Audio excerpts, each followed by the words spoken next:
Bonjour tout le monde, on se retrouve pour les énergies de la semaine. Énergie de la semaine du 7 au 13 avril. Signe mystère. Je le retournerai uniquement à la fin de ce tirage. Et on va regarder ici l'aspect professionnel, l'aspect financier et la love.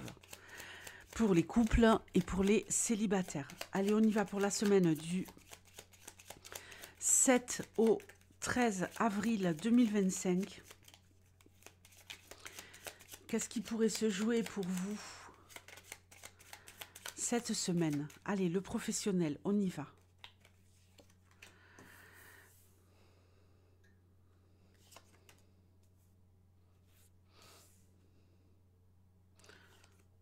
Waouh! Alors ici, moi je pense que vous avez réussi à construire quelque chose. À construire quelque chose de solide. Et vous allez passer un cap. Il y a comme la fin d'un cycle où on a déjà commencé à faire les fondations au niveau de son ambition professionnelle. On a déjà réussi à installer des choses. Et là, on va clôturer cette partie. Et il y a une belle opportunité qui s'offre à vous. Ah oui, il y a un déblocage, il y a une ouverture. Peut-être que vous étiez aussi pour certains à la maison, que vous ne travaillez pas. Et là, on sort de sa torpeur, on sort de son cercueil pour reprendre le chemin du travail. Bon, complet, hein, complet. Hein. Ceux qui n'ont pas de job, là, vous allez en avoir un. Pour ceux qui travaillent déjà et qui sont salariés, on voit ici qu'il y a une évolution, qu'on vous fait confiance, on vous laisse les clés, on vous donne du pouvoir, on vous donne des responsabilités. Si vous êtes à votre compte, vous allez peut-être saisir l'opportunité de prendre un petit job complémentaire à côté de ce que vous faites déjà.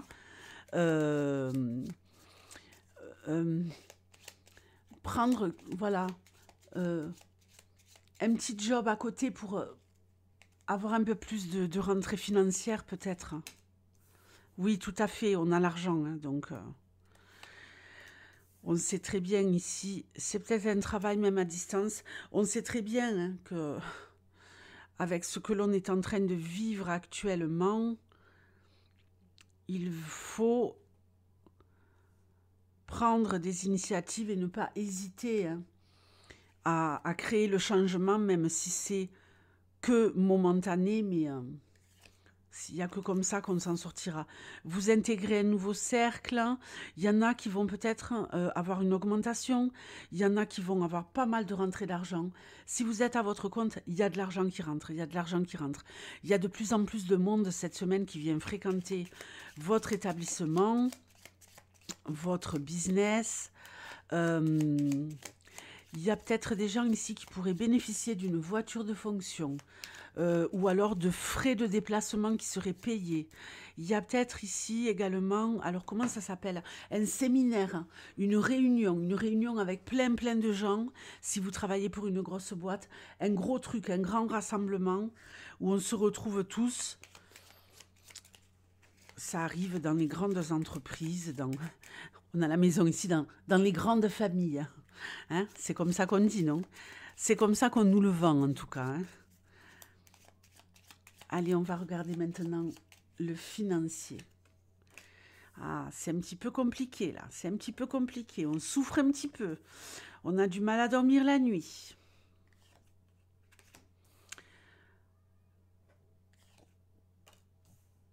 On va régler des choses. On veut épurer des choses, on veut nettoyer des choses, on veut se débarrasser de certaines choses qui nous empêchent de dormir la nuit.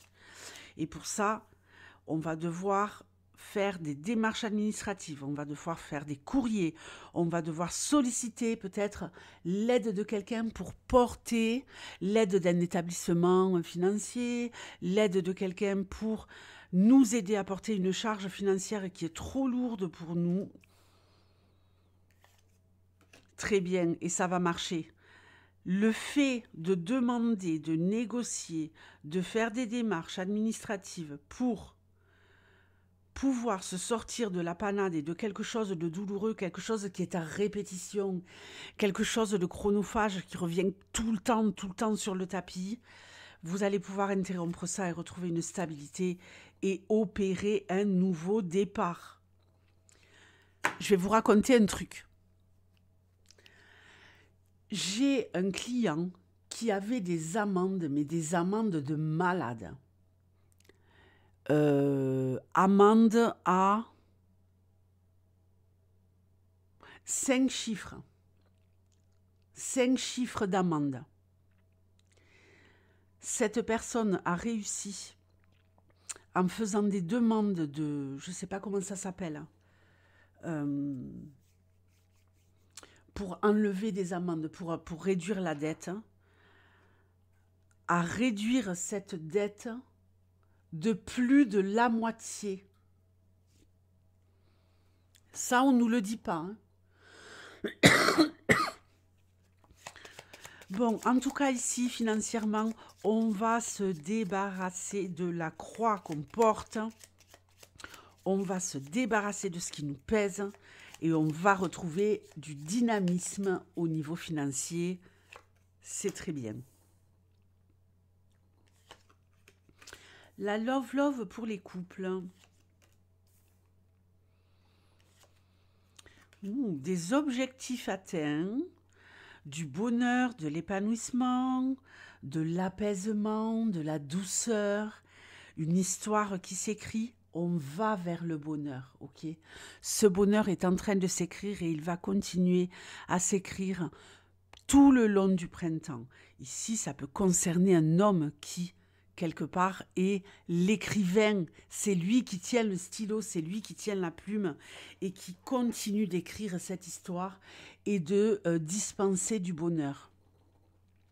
Il y a peut-être un homme aussi qui pourrait rendre heureux quelqu'un ou être heureux lui-même parce qu'on lui révélerait des choses, on lui donnerait des éléments. C'est comme si on se révélait, on s'ouvrait, hein. On révélait des choses sur nous, des choses plus intimes, sur notre histoire, ou peut-être lui sur son histoire. En tout cas, cet homme, il regarde vers l'avenir. On a envie d'aller plus loin. Allez, les célibataires.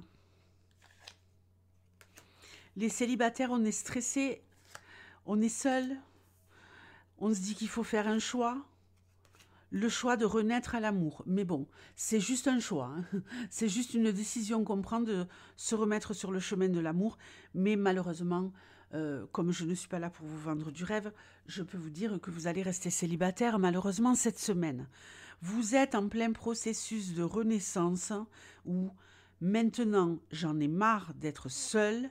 Je vais aller sur la route de la love en espérant faire naître quelque chose. Il y a peut-être quelque chose qui est en gestation, qui démarre, mais c'est vraiment tout petit, quoi, hein. Donc, à voir dans le temps. Je vous souhaite une très très belle semaine et je vous dis à très vite. Les balances. Ciao.